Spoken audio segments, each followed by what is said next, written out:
This is going to be all about amplifying your voice through Instagram, creating compelling content in 2021. And I'm going to explain a little bit why this is so important to me in a little bit as we get in here. So here are 3 reasons why your social media management is difficult and ineffective. Okay, so if you related to any of that, I hope I can kind of help you to lift that little bit of stress off and think about these things that might be making it a little more difficult than it needs to be.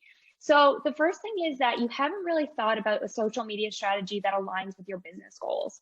So one mistake that I see people and business owners making is that they think about social media as a separate part of their business, when you really need to be thinking about social media as a support to your business and thinking about what your business goal is. So I get clients come to me saying they want to grow their Instagram followers. And my question to them is, what's your business goals? Where is your business at? Are you happy, satisfied with the sales that you're getting, with the bookings you're getting, with what's happening inside your business? So let's worry about that first before we go into how we're going to remedy that through social media.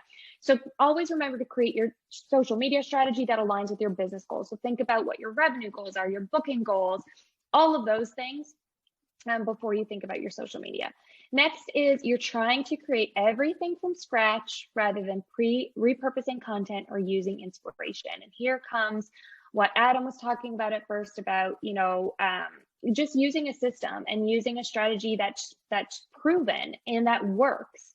So, you don't always have to be the most creative person on the planet in order to make sales. You can repurpose things and you can use inspiration from people who are already successful.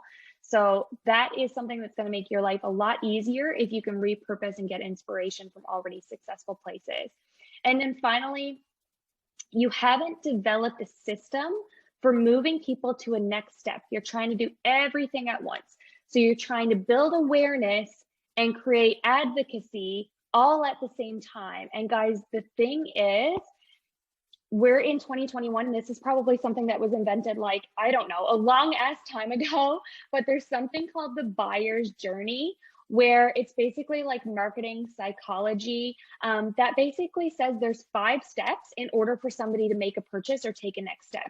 And so one thing I see a lot of people missing out on is they're focusing on one step of that journey, which is likely sell, sell, sell. Here's my product, here's my service, buy it, buy it, buy it. Whereas there is a lot of other steps in there that makes up your strategy as a whole and helps people to move through a cycle and move through a funnel in order to get to the next step and eventually go from not knowing who you are to talking about you on their own social media. So you don't need to try to do everything at once. There's a strategy to kind of move you through the different steps of that journey.